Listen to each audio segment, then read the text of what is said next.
박수홍이 54세의 나이에 아빠가 된 순간 그 감정은 말로 다 할 수 없었을 것입니다. 그런데 딸이 태어나는 순간부터 하루도 빠짐없이 전보기에 사진을 찍어 올리던 박수홍은 신생아 촬영을 올리면서 비판 섞인 반응을 얻었는데요. 김다혜는 전보기 전용 계정에 요즘은 조리원에서 연계해 신생아 촬영을 하나 봐요. 우리 전보기 착하고 예쁘게 촬영을 마쳤다고 김다혜는 흐뭇하게 바라봤죠. 그런데 김다혜는 다만 아기 만지고 아기 얼굴 가까이 대고 말하시던데 100일의 접종은 다 안 했다고 하셔서 걱정돼서 조마조마. 매주 다른 신생아들도 만나실 텐데 너무 우려스러운 건 엄마 마음일까요? 전보가 면역력 키우자라고 덧붙여서 글을 썼는데 결국 김다혜가 우려했던 일이 벌어지고 말았습니다. 김다혜는 사진사가 신생아와 접촉하는 직업을 가졌음에도 100일에 예방접종을 하지 않아 우려를 드러냈는데 신생아가 워낙 면역력에 취약해 사진사와의 접촉 때문에 어디가 아프게 될까봐 걱정을 한 것이죠. 김다혜는 자신의 SNS에 사진사의 뒷모습을 올리며 상황을 알렸는데 이것이 불필요한 논란의 불씨가 되었죠. 일반인을 공개적으로 언급하며 저격의 성격을 띄었다는 비판이 쏟아졌고 이는 것엔 역풍을 불러왔는데 누군가는 김다혜의 걱정이 엄마로서 당연하다고 했지만 누군가는 방식이 과했다며 눈살을 찌푸렸습니다.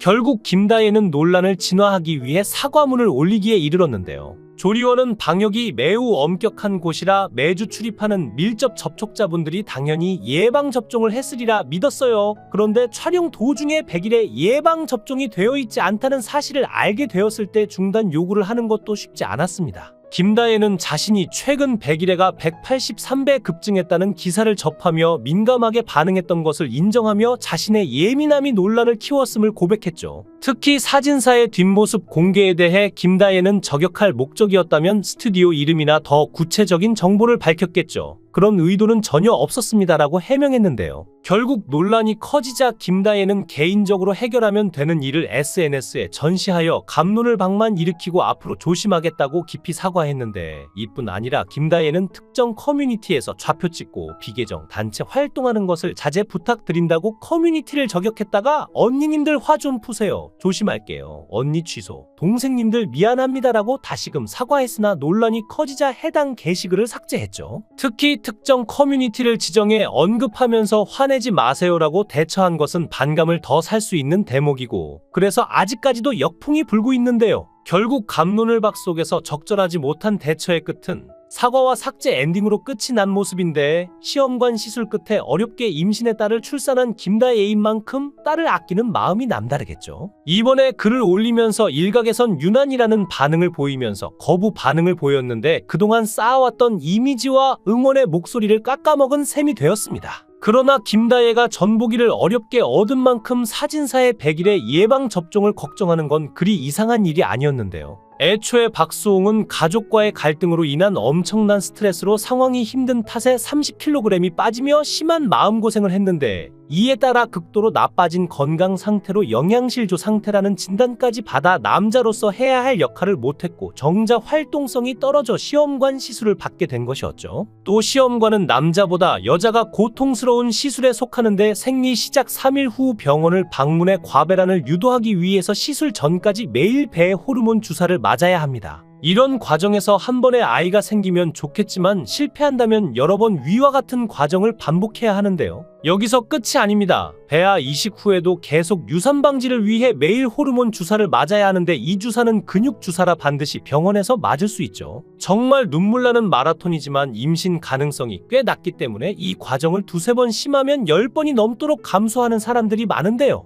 그래서 박수홍은 아내 김다혜가 정말 너무 고생한다며 이세를 위해 고통을 감내한 아내를 향한 미안함을 드러내기도 하였죠. 그런데 결국 김다혜가 우려했던 일이 벌어지고 말았습니다. 전 세계적으로 100일애가 유행하는 가운데 국내에서도 생후 2개월 영아가 사망한 것인데요. 100일애로 인해 영아가 사망한 것은 2011년 통계 작성 이후 국내에서 처음 있는 일이라고 하죠. 질병관리청에 따르면 100일애로 입원 치료를 받던 영아가 지난 11월 4일 증상 악화로 사망했는데 이 영아는 100일애 1차 예방접종 대상인 생후 2개월 미만으로 접종 전에 기침, 가래 등 증상이 나타나 병원을 찾았다가 지난 10월 31일 100일애 확진을 받았다고 합니다. 백일에는 보르데텔라균에 감염돼 발생하는 호흡기 감염병인데 백일해란 이름은 100일 동안 기침을 할 정도로 증상이 오래 간다는 데서 유래했고, 잠복기는 4에서 21일이며 발작적인 기침과 우파는 숨소리를 보이는 것이 특징적인 증상인데요. 백일해는 올해 들어 전국적으로 유행하고 있는데 지난해 백일해 환자는 292명이었고 올해 들어 11월 첫째 주까지는 누적 3332명으로 지난해 대비 100배가 넘었죠. 한국뿐만 아니라 전 세계가 백일해에 시달리는 중인데 영국에선 올해 9월 말까지 13,952명의 환자가 발생해 영아 10명이 사망했고 프랑스에서도 13만 명 이상의 환자가 나왔고 소아 22명, 성인 13명 등 35명이 숨졌습니다.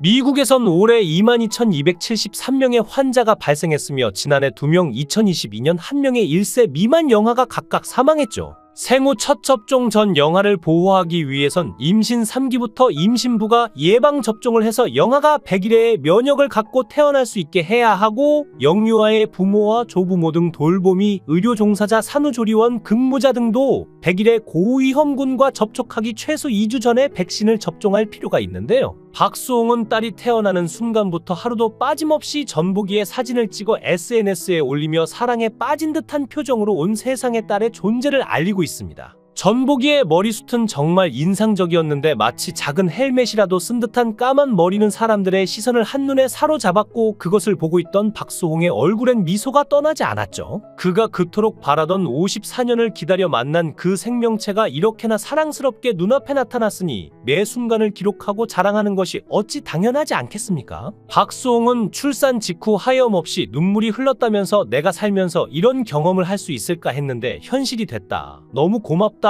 이목구비는 다이애시를 닮고 입이 조금 큰 것은 나를 닮았다. 겉모습만 봐도 내 딸이 맞는 것 같다고 말했는데요. 딸의 이름을 두고 의논 중이라는 박수홍은 박예인은 어떻냐면서 박수홍의 박 김다예의 예 그리고 박수홍과 김다예의 아이라는 뜻으로 인을 붙여봤다. 또 예의 바른 사람으로 자라라는 뜻도 있다면서 예인아라고 몇 번 불러봤는데 움직이더라고 기뻐했죠. 박수홍은 난 정말 슈퍼맨이 돼야 한다고 운을 떼면서 남자 남편 가장이라는 단어가 예전에는 가슴에 와닿지 않았는데 지금은 내가 지켜야 되는 존재들이 생겼다. 이 세상 모든 아빠들이 그렇듯이 나도 내 사람들을 지키기 위해서 최선을 다할 거다. 한 팀이 돼서 완전한 가족으로서 서로 믿고 사랑하는 가족을 만들겠다고 다짐했는데요. 박수홍은 아내 김다혜에게도 감사의 말을 전했는데 분만실 들어가기 전까지는 미안하다는 말을 많이 했는데 이제는 미안하다는 말보다 고맙다는 얘기를 꼭 하고 싶다면서 나에게 새로운 인생, 세상 제일 큰 선물을 준 사람이다. 그동안 고생한 거 다 갚을 수 있도록 최선을 다하겠다고 말했죠. 2021년 사랑을 약속하며 인생을 함께하기로 결심한 두 사람은 2023년 3월 드디어 임신 소식을 전하게 되었으나 이 소식을 전하기까지 그들의 여정은 그야말로 눈물과 인내의 연속이었죠. 특히 임신은 그리 쉬운 일이 아니었는데 두 사람은 결혼 초기만 해도 아이는 자연스럽게 생기겠지라고 생각했지만 현실은 그들의 생각보다 훨씬 더 냉혹하게 다가왔습니다. 시간이 흐를수록 아기는 쉽게 찾아오지 않았고 그들은 고통스러운 기다림 속에서 시험관 시술을 결심하게 되는데 김다혜는 KBS 편스토랑에 출연해 그 과정을 담담하게 고백했지만 그 고백 뒤에는 가슴 속 깊은 좌절과 고독이 숨어 있었죠. 김다혜는 결혼 1년까지는 아기를 갖는 것을 막연하게 생각했는데 막상 가지려고 노력하니 생각보다 쉽지 않더라며 고통스러운 시기를 떠올렸고 두 사람은 난임이라는 예기치 못한 현실에 맞서야 했습니다. 김다혜는 그 어려운 결정 속에서 인공수정과 시험관 시술 중 무엇이 자신에게 더 나은 선택일지 고민하면서 인공수정은 몸이 덜 힘들지만 시험관 시술은 확률이 더 높다고 하더라며 그 당시에 마음을 털어놓았죠. 사실 김다혜는 시간이 점점 지남에 따라 마음의 짐이 커졌는데 2년 가까이 기다렸고 이제는 정말 급하다는 절박한 심정에 그녀는 배란 주사를 맞기 시작했지만 마음은 항상 무겁고 조마조마했습니다. 김다혜는 시험관 시술을 앞두고도 스트레스를 너무 많이 받아서 확률이 낮을 것 같다며 눈시울을 붉히기도 했고 힘든 상황에서 불안에 사로잡히며 그녀 역시 몸과 마음이 무너져 내릴 듯한 고통 속에서 그 시간을 견뎌냈을 것입니다. 그런데도 김다혜가 버틸 수 있었던 이유 중 하나는 박수홍과의 깊은 사랑, 그리고 상대적으로 젊은 나이였는데 54세의 박수홍과 31세의 김다혜는 둘 사이의 나이 차이는 무려 23살이지만 이들은 그 격차를 넘는 사랑과 신뢰로 서로를 지켜주었죠. 난임병원 의사 또한 김다혜의 나이가 상대적으로 젊다는 점을 강조하며 긍정적인 가능성을 전해주었고 그 말 한마디가 그녀에게는 큰 용기가 되었을 것입니다. 그리고 마침내 그들에게도 축복이 찾아왔는데 결혼 3년 만에 시도한 시험관 시술 1차에서 기적처럼 임신에 성공했고 이 소식은 박수홍과 김다혜에게 그 어떤 말로도 표현할 수 없는 감격을 안겨주었죠.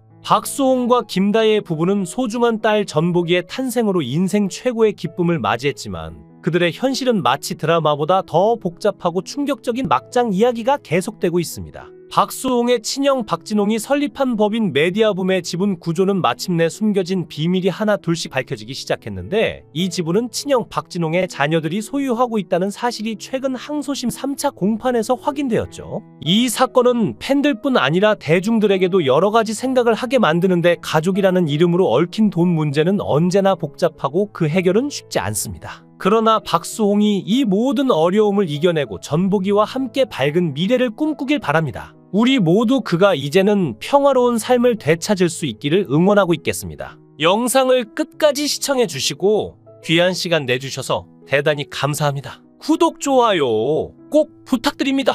더 좋은 영상으로 보답하겠습니다.